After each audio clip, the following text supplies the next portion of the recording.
Good evening student. सो हमने बेटा 10th standard का चैप्टर स्टार्ट किया हुआ है साइंस का, chapter number first chemical reaction and equation. In my last lecture I explain the writing of a chemical equation. मैंने बेटा क्या करवाया था, कैसे हम किसी केमिकल इक्वेशन को लिखते हैं, right. But today I am going to explain balanced chemical equations. Today my topic name is, you can see here बेटा, टॉपिक है आज का हमारा balanced chemical equation. Balanced chemical equation क्या होती है? अब बैलेंस्ड केमिकल इक्वेशन हमारी आई क्यों? Firstly I am going to explain that. Okay, you just have to see in my last lecture I explain magnesium plus O2 that will give MgO, that is a way to write your chemical equation. ये बेटा हमारा chemical equation लिखने का वे होता है जिसमें हम left hand side पे रिएक्टेंट को लिखते हैं और राइट हैंड साइड पे प्रोडक्ट को लिखते हैं, राइट। बट ये मैंने एग्जांपल दी थी आपको केमिकल इक्वेशन में कि कैसे हम लिखते हैं। बट अगर आप इस इक्वेशन को देखें, किसको, magnesium plus oxygen that will give magnesium oxide. जब ये मैग्नीशियम ऑक्साइड हमारा बन रहा है मैग्नीशियम प्लस ऑक्सीजन से, you have to firstly check कि आपके number of magnesium atom reactant side और प्रोडक्ट साइड सेम है।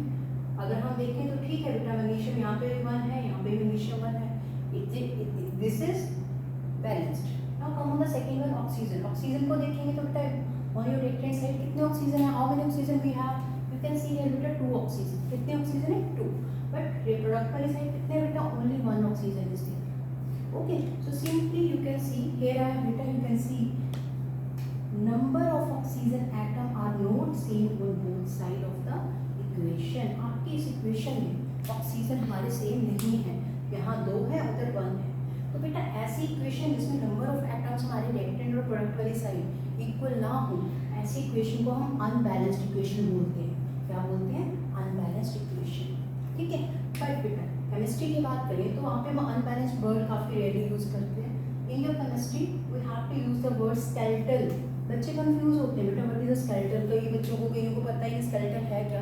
तो जो हमारी अनबैलेंस्ड इक्वेशन होती है उसी को हम स्केलेटल केमिकल इक्वेशन बोलते हैं। It is clear?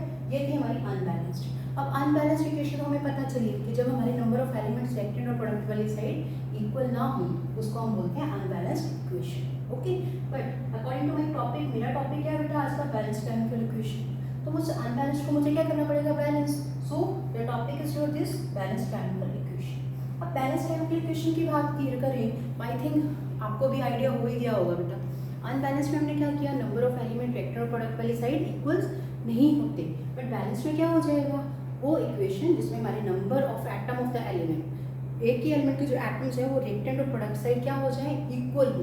So you can see बेटा, you can write, you can note down the definition of this balance in which total number of atoms of each element, हर element के कितने number of atoms जो है reactant और product side that are equal, वो क्या हो, equal on both side of the chemical.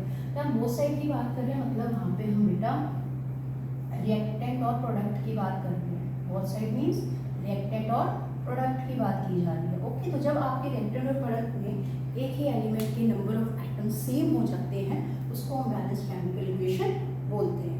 Okay, I hope you all understood this thing. Okay बेटा, अब ये जो बैलेंस्ड केमिकल इक्वेशन है ये किसके ऊपर बेस्ड है? आई थिंक आपने 9th स्टैंडर्ड में बेटा पढ़ा होगा the law of conservation of mass. So that your this balanced chemical equation is based on that. I have written this one, this is based on law of conservation of mass. ये किसके ऊपर depend है बेटा, law of conservation of मास।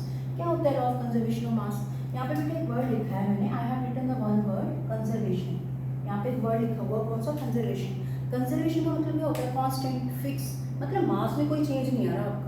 अब यहाँ पे हम discuss क्या कर रहे हैं सारे चैप्टर में, केमिकल इक्वेशन। तो केमिकल इक्वेशन में जब आपका मास कांस्टेंट रहता है उसको हम लॉ ऑफ कंजर्वेशन ऑफ मास बोलते हैं। और वो कांस्टेंट कब रहेगा, जब हमारा टोटल मास जो है रिएक्टेंट का इसके इक्वल हो जाए टोटल मास ऑफ प्रोडक्ट की। So you can simply say in your word the total mass of the reactant will be equal to total mass of product, that is you according to law of conservation of mass. Okay, but law of conservation of mass की हम definition देखें क्या होती है, अभी मैंने बताया मास can neither be created. इसमें ना तो कोई मास क्रिएट हो रहा है ना ही डिस्ट्रॉय हो रहा है। कब, ड्यूरिंग एनी केमिकल रिएक्शन। किसी भी केमिकल रिएक्शन में जब हमारा मास ना ही क्रिएट हो ना ही डिस्ट्रॉय हो, मतलब जितना मास रिएक्टेंट का है उतना ही मास प्रोडक्ट का रहे, उसको हम क्या बोलते हैं, लॉ ऑफ कंजर्वेशन ऑफ मास। तो हमारी जो बैलेंस्ड केमिकल इक्वेशन थी बेटा लॉ ऑफ कंजर्वेशन ऑफ मास के ऊपर डिपेंड है। Okay, so this is my topic that I explained today, balanced chemical equation. I I hope you all understood this thing. If you have any doubt in that one, you can ask the doubt in your comment section. Okay. And within that, I am finishing my today's topic with next I will start how we have to balance a chemical equation. So that is my next topic. So मिलते हैं बेटा next video में. Thank you to all.